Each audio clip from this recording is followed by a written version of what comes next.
InShalla and Ashe. Blessings to you, my energetic beings. Sorry, I'm a little slow today, but welcome to the Daily Snippet. It is I, once again, Tonya D, holistic Sha'medium and subtle energetic surgeon. I should probably do a show just about that. But today, it's Monday, October 18th, 2021, and it's actually a pretty exciting day. Well, really every day can be exciting, right? Really. So Jupiter, the benefactor, is gone direct. So for that, for sure, is absolutely like yay team. Our vision center, it's recalibrated, it's moving forward. So what might have appeared one way is now going to appear differently, or the story is going to change, is kind of a better way of putting it. But the vibrational field of the narrative, the magic of the universe is really online, connected to the God channel, every step of the way. Reality is really, it's going to feel a little bit differently moving forward. So it's really a great day to start the preparations for your full moon ritual, a day to really create and make some magic with the vibrational or the multi-dimensional aspects of the day. So we have the crown, the third eye, the sacral, and even the root center are online. So you'll definitely have a sense of those waves, fast waves and slow waves, energy that moves fast and energy that actually moves slow. But we still have a bit of a wonky elemental day. We still have a lot of earth. Our day master is a strong one once again, but we finally have some wood hidden in the day branch. It's this Yin Earth Pig day. Ahhhh. So our day branch, the pig, is kind of nurturing that hidden wood below it. So this is like ideas and growth bursting through the elevation of that Yin Earth energy. So Yin Earth is like soil. So the balance in the Earth energy is both Yin and Yang for the day. So our Earth day has this enemy right next to it, the Yang Earth, next to it on the month, and another one in the branch as well. So that could be like a distant relative or an ancestor who is a friend. How many of you have a higher elevated relationship with your grandparents than you do with your parents, right? That happens. In the Dagara, the grandparents really raise the children and nurture them with ancestral wisdom.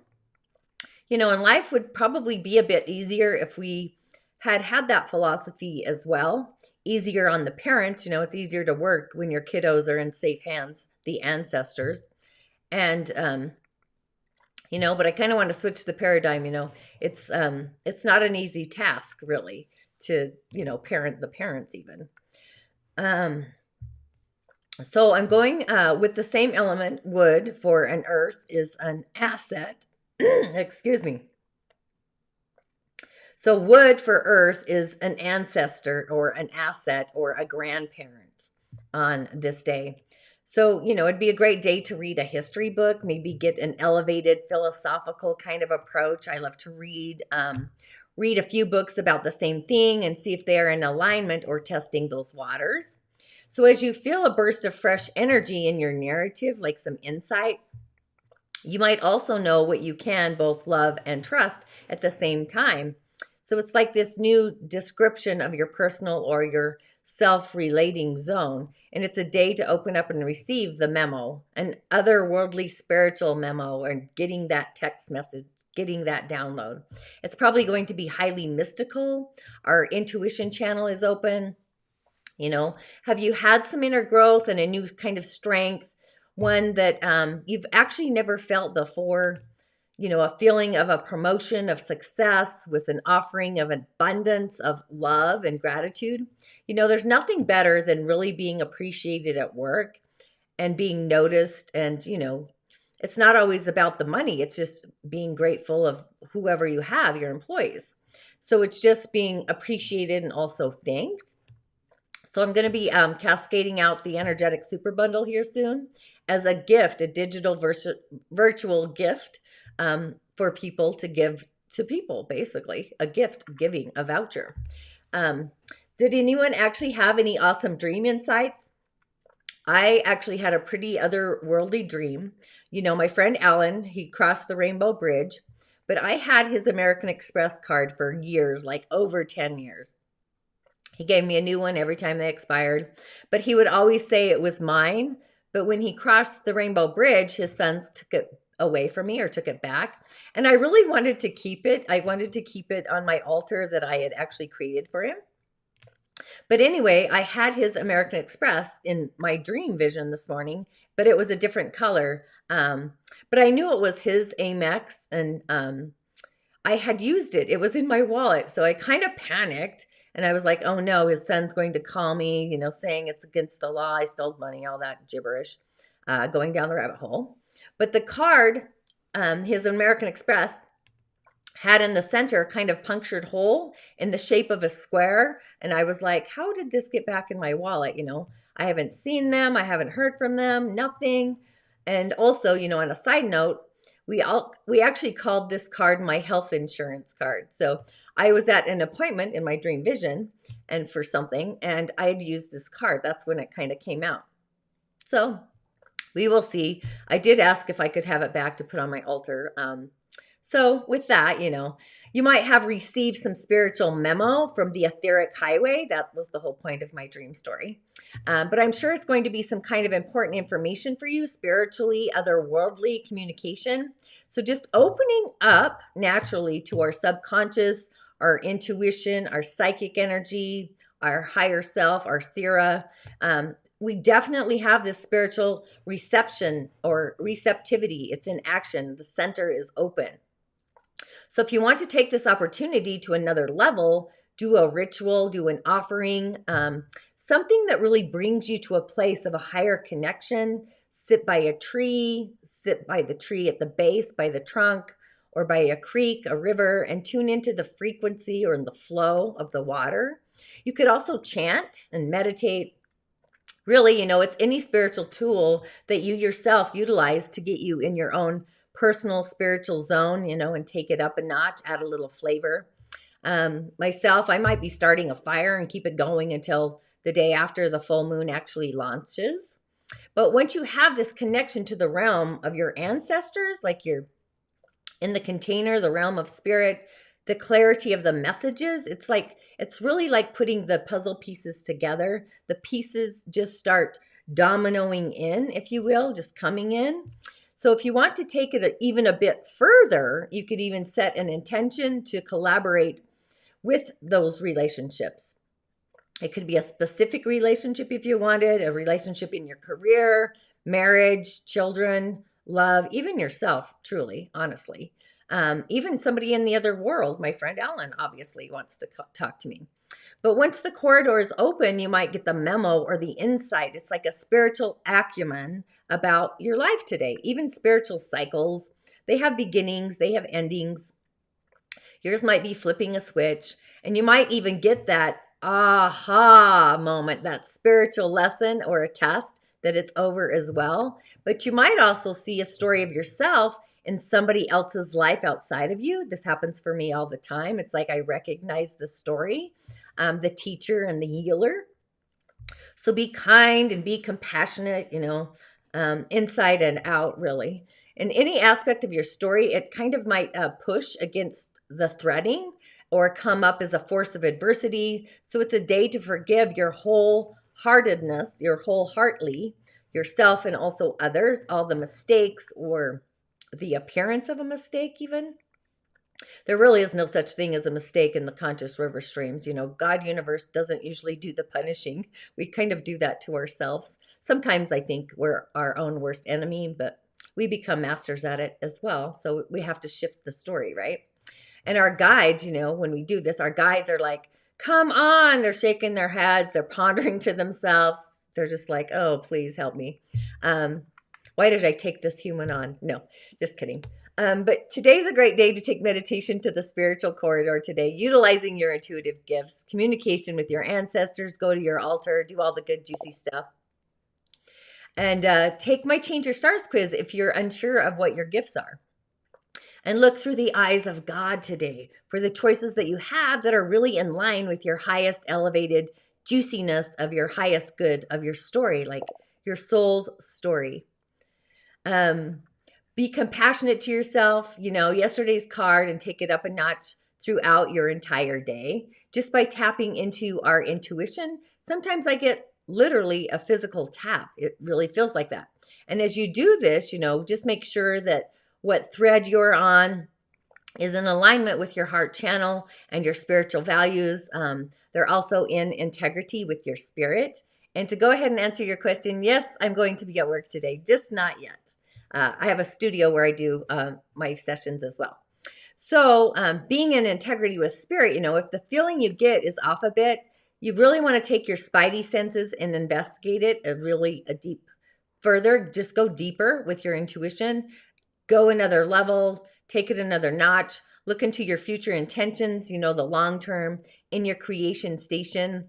Are you in creation or co-creation with things that are really a mirrored reflection of your higher self, your spiritual acumen of your spiritual self? They're like they're all in the state and bringing out the best of you. They're all in like a conference, I guess. So the energy of the day is one of connecting us to our spiritual self, our Sira. Meditate, channel 2, if you know how. Meditate is probably easier, because there's no overthinking there. And watch the future just really unfold with options that are really in alignment with your prime directive. Hold the faith, hold the line as those affirmations and those messages come in. So I would kind of stay in a meditative trance if you can and observe, even say a prayer before bed or, in the middle of the night. I do it all day long. Just random hits of insight, really. Or even those waking dreams, dream walking. You could get a dream like I did or get the dream upon like waking up, So I would really chant the seed sound of the crown, the third eye, the throat, and also the solar plexus. And actually, as I say that out loud, I probably would chant them all today. I would probably be starting at the crown and going all the way down and really exhaling into the earth star. To bring the spiritual energy into the earth plane, I'd probably do each of them like 7 times in a row, top to bottom, or just one area at a time. So in my visual, I see that as aerating the earth with spiritual aeration, kneading at the earth to bring spiritual juiciness down into it. I'm pretty sure that's what I'm going to be doing. So if you do that, for sure, let me know how well that worked for you. You can also bring in the elemental sounds. I would do wood and water. The earth really kind of needs that right now. We have so much earth on today's chart. And the moon herself, the queen she is, she's beginning her journey to her fullness, the bounty of this hunter's full moon. So feelings are elevating and our spiritual spider senses are going to be mastering us with their influencers. So really be open to spiritual guidance for really the next few days and stick with one question or affirmation as well or intention. You could create a garden of stones or crystals, flowers, an offering, if you will. So myself, I'm going to take it up a notch. What I need from you or what I would be grateful for, share my musing moon meditation. Just my own personal algorithm, upping that up to the galactic corridor. That's kind of what I need in my juicy journey here on planet Earth. So now I have my critter of the day. I'm going the animal totem. I could on a side note, you could also utilize Sandalphon to bring in music to your day as well. Add musical tones to your day. And Jophiel as well, the beauty of it all. The brother to Metatron, Sandalphon, the lesser god, the Yahweh. But the starfish says that you have the agility and strength to move through any situation. Take your time and move from your heart. So the starfish is reminding us that even though we might see things as black and white, there's also a middle road with a variety of shades of gray. So the spirit animal is insisting that we understand that what we perceive as right or wrong might also fall into those categories, and that we must discern where you must give and where you must take. So the starfish meaning is letting us know that fighting for the whole shebang will not serve us or anyone else. And, compromise will ease the conflict and resolve the dispute. Alternatively, it might be letting us know that we have to start using some of our higher senses in the situation that we're currently finding ourselves in And when we let go of sight and sound, then you'll be able to feel what is right. After all, the heart will always recognize the appropriate action. So if you have the starfish spirit totem animal, people with the starfish were doing most things in your life in a very unique way, similar to the owl. Trust your instincts. If you have this spirit animal, you have this innate ability to discern new possibilities and opportunities. They can follow their inner voice and heart to achieve their goals and desires. So people with this power animal totem tend to see things either as black or white, up or down, right or wrong. They're occasionally judgy with others with criticism rather than recognizing that all things are usually balanced somewhere in the middle, you know. If you dream of a starfish, it's similar to the dragonfly and also the bear. It's suggesting that we are undergoing a period of healing and regeneration after a period of pain and chaos. It also could mean that you have a lot of options to weigh in on and decisions to make. If it's on the beach, if it's dead or dying, that's a symbol of lost connections. So in other words, you have forgotten to listen to your inner voice and also your heart. And occasionally a rainbow-hued starfish vision could announce that spectacular things are about to happen and that you're in for a bit of a roller coaster ride. However, you're going to also enter a period of contentment in your life. So actually, starfish, I'm actually stoked that I went with that. And now, dun, dun, dun, dun. So this is going to be these cards today, I'm telling you. So I picked this first card out of my fairy deck. They're known as the She, the Siddhi, the people of the hills, the lords, the ladies of the fairy realms. They're actually the old ones, but the She do so to meditate the powerful energies of the singers to bring them into manifestation throughout the world. So there's this alchemy to them. It's this art in the dance of life itself, the alchemizing dance. So they're the ones that actually create, nurture, and build the world and the inhabitants in all the worlds, this world included. So they enjoy creating frequent miracles as well, but they're also available to us individually as guardians, teachers, and also comforters. So I pulled the fairy who was kissed by the pixies of all the things. She loves giving, love received, metaphorical, you know, the open heart surgery, literally.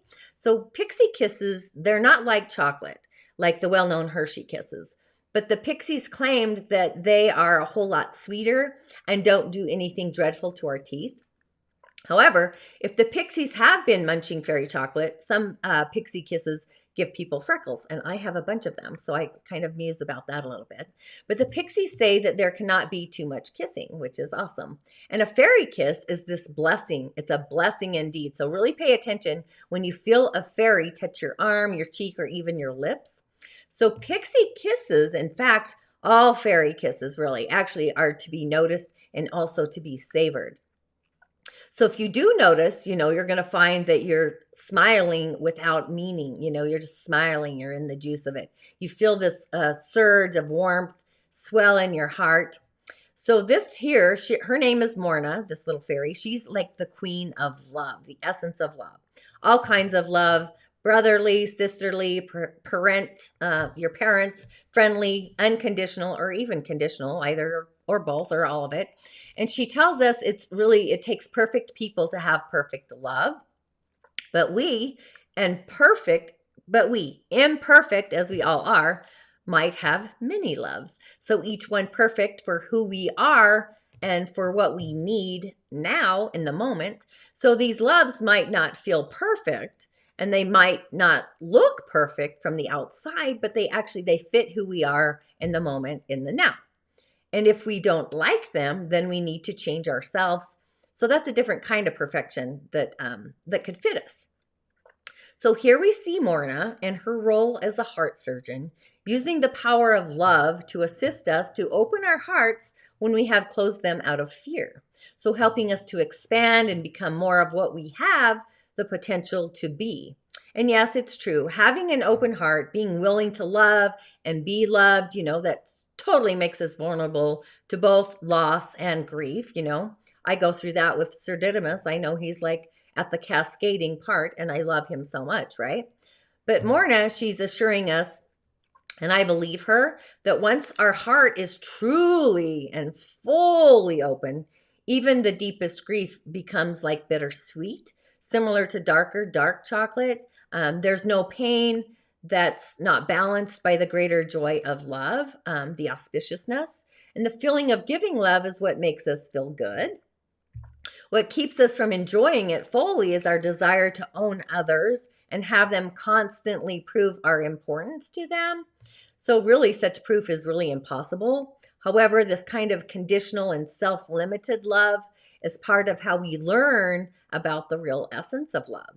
So if you ever hear yourself asking, do you really love me? Or saying, I don't think you really love me, then you know that the love you are giving to the other is conditional, but it's also limited. Been there myself, right? So Morna, she would like to assist us and help us to learn to love others without those conditions. And she would also like us to learn to love while still staying properly centered within ourselves. I've seen a lot of people start a love relationship and they lose themselves and they become the other. So it really is important for us not to lose ourselves and others. And also to let their desires become ours while, losing sight of what we need for fulfillment in our own earth journey.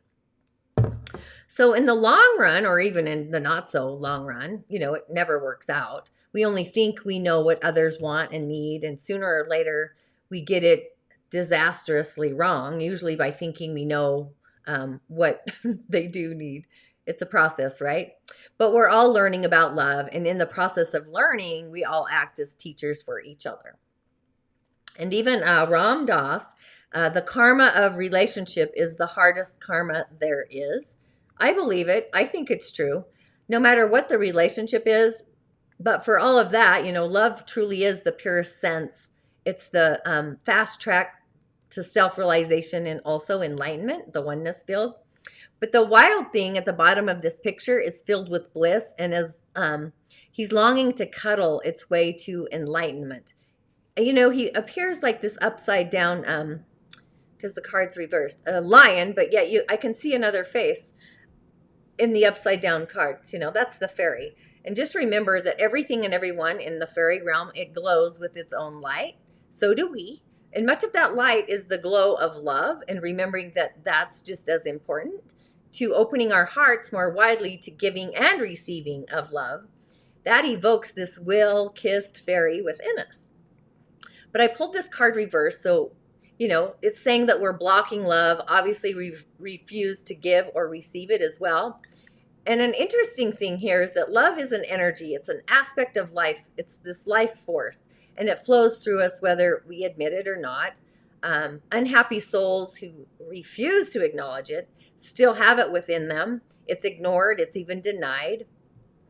And another way we block love is to become the kind of people pleaser who wants to do everything for others, but will let them give in return. So it's this twisted energy of love that shows up, as jealousy, possessiveness, attention seeking, even those demanding behaviors. So it's focused on getting rather than giving, and those results in unhappiness rather than happiness. And it's also based on the entirely false idea that there is not enough love in the world for everyone to have as much as they need. It's all perspective, right? Another twist is believing that it's up to others to actually make us happy, when really this is our own responsibility. So one of the worst things we could ever do is actually deny love, to pretend we feel it when we don't, to pretend we don't when we do. So another is to try to destroy love between others by the means for any reason whatsoever. And honestly, the worst of all is taking advantage of the love of others to actually betray them. So this is interesting. And the next card I pulled, there's a story here, I promise, is Unity, which I feel like I've pulled Unity before. Unity, it's part of the Singers of the Realms, of angels, Angels transcend every religion, every philosophy, every creed. In fact, angels really have no religion as we know it.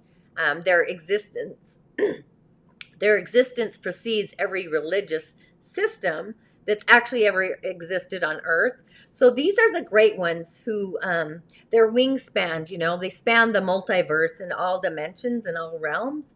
They have a multitude of human given names: angels, divas, guards, watchers, a variety of others. And it really doesn't matter to them what we call them. They just hope that we literally will call upon them, right? So they're the singers of this undying, underlying song of the universe. So to the fairies, as to us, they are the great ones, the ones who show us humans and fairies both what we have the potential to ultimately become. But they also help us to move in that direction and comfort us when we fall off our path. So we could get very kind of philosophical and kind of complex discussing them. But, we really want to just keep this simple here, partly because that's where I'm at the moment, and because each of us is already in our own personal process of learning about them, the other realms, these beings. And, that really is the important thing. And even in Christian theologies, angels are the messengers of God universe. So here we might consider that they are, in a sense, the messengers of unity. They receive the power of this unity through the song of ecstasy, which is brought by the guardian of the gate in the other world, and they channel it through their songs into these energies or these powers. So they're like love, courage, connection, intuition, So the singers are constantly with us, and their energy and their compassion are always available. So when I need all, when I say all, I mean we all have, all we have to do is ask them for help, and then be aware of the events or insights that kind of follow our request, the signs, the signals. So when any of the singer cards in a set are found in a reading, which they are today, we need to acknowledge the presence of the singer in our lives. That's what this card is saying. And ask for help. They can give us help. They can open us to its guidance, be receptive, to the power and the energy that they have to offer, and express, honestly, our gratitude as well for them, for showing up. Just thanking these singers is important to us, because it really completes the circuitry. It balances the narrative, the books, and it really grounds their energy into the physical world, so we can all kind of benefit from it. So a gift unacknowledged is really a gift neglected, and also it's unused a lot of times. So it's the gratitude that we accept their song into our own beingness and our own lives. So when we open ourselves to prayer or meditation or love to these singers, we allow their essence to actually flow through us. So, kind of what happened the last time you prayed for courage or insight or healing or guidance. We tend to understand a lot more about each of these singers if we think of the times that they might have been actively present in our lives. And when I say singers, I'm talking about angels and otherworldly beings, the oneness field, and what happened when we paid attention. So when you have prayed for courage, how did you feel afterwards? Or what were your feelings or actions? Were they any different than they were before you said the prayer or the incantation? So when we pray for inner strength, we get it, even though sometimes it comes in a more kind of subtle form than we might have hoped for. So these personal experiences really tell us how these singers affect our lives. But they also give us a sense of how the singers might interact even with other people. Sometimes they act in our lives very subtle. They're very subtle energies. They're like those dream states. And at other times, their presence is it's palpable, it's intense, it's clear. So the touch of their wings might even bring a gentle feeling of strength or love within us, oftentimes something that enables us to really carry on, through the threads, through the difficulties, or you might see miracles, large, small, happen not just to yourselves, but also to others. So however we each experience these singers, or even, if we reject their aid, they are always next to us. They're beside us. They're in our field. In fact, they're within each and every one of us as well. Part of our being, part of our entire universe, part of everything that is, was, or will be, the infinite, the eternal song of the galactic cosmos, that energy. So this unity card, union, mystical experience, spiritual home.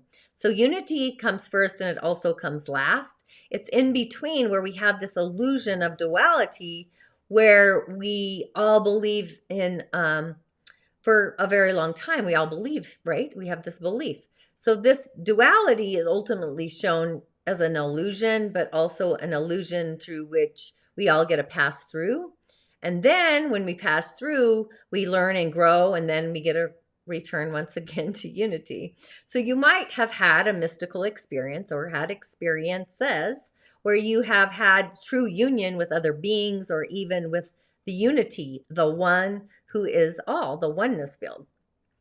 And these experiences, they truly change our lives, just effectively showing us that they're saying, we are all one. It's not just a belief, but it's more of a statement of actual facts. We're not separate like the flowers in a field, but are one. The only way to really reach this awareness is to surrender the small everyday self to the larger galactic spiritual self, which is then this unity. And experiencing for oneness with the unity is really the transformation, that it's transformative.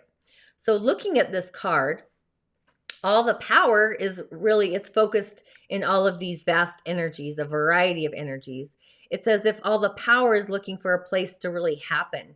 And this is kind of exactly what's going on. Unity is the energy of the cosmos still in manifest, still without form. But here we see the dark and the light, the masculine, the feminine, the active, the passive, the duality, and all the other polarities. They're all expressed both in balance, energy filled, and a vibrant essence, a vibrant union. So it's all that is one, all that is one, and that one is God or goddess. Goddess is actually what's the principle being expressed, the principality. So from this, everything else kind of drives from it. So this is this source, the source energy from which we really draw our strength, our very being. But of course, I pulled this card reversed as well. So we might have become overly focused on the differences and the disagreements that seem to separate us from others. And this might be preventing us from achieving our potential for that fulfillment and also for that happiness. So we might feel alienated, unwanted, lonely, and if that's so, we kind of need to refocus on what we have in common with those around us, the far and also the near. We might need to heal our own attitudes and our own beliefs that kind of contribute to these feelings of separation. And we could usefully consider how we might find reconciliation, peace, water, energy with others. And also forgiveness. Forgiveness might be the key to access this. Sometimes there's prejudice and there's judgmental. There's also critical attitudes. They're pushing us farther into this illusion of separateness and also loneliness. So when you feel that way, I just always say, I am connected. Say it straight out loud. But it's also a time to move towards allowing others to be closer to us, gradually dropping the defensive attitudes that actually hold them away and keep us alone. Don't wait for others, to make the first move towards the reconciliation, the flow, the waters, and the connection, but reach out to them with compassion and selflessness. And once you do that, it's really up to them. And it might be difficult, even very difficult at first. Just, it requires a lot of it's kind of like shadow work, self-study, inner work. Possibly, you might need the help of a therapist, a teacher, somebody. Or, you could go into meditation or prayer and ask to be in communion with unity deep within yourself, community in unity. That's where we have this trust, love, and ecstasy, a different form. So the last card I pulled, let's go right there, which is, I can't say this fairy's name, I'm going to be honest, but part of the fairy guides and guardians. That's part of this collection. So we have the singers, the outer otherworldly, and then we have the fairy guardians of the guardians to the gate, basically. They devote their energy and they directly guide us so we can develop our own unique talents, our gifts, and our own natural magic. They help us to become more than we already are, exploring all of our potentials, transcending our self-imposed limitations and fears. So these fairy guides, they also help us to discover the joys of living more harmoniously with nature herself, and also with each other and also with them. But this is Meek, M-Y-K, the Myomancer. So these are small clues, details, the messages everywhere, being patient or just patience itself. But this card, it really reads the past, the present, the potentials of all beings, and the movements of mice of all things, the movements of mice. So he's super fond of reading the movements of field mice because they are livelier and better fed than church mice. Church mice, I feel like, might be in their own prison cell. So the reason he does this is he likes to learn the same things by reading berries or patterns or leaves or any of the billion other things, but his specialty is the mice, which is curious.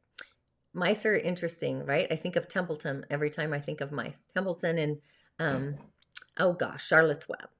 So the reason he does the mice is he can learn endless things from the way they twist their whiskers, the way they hold their tails.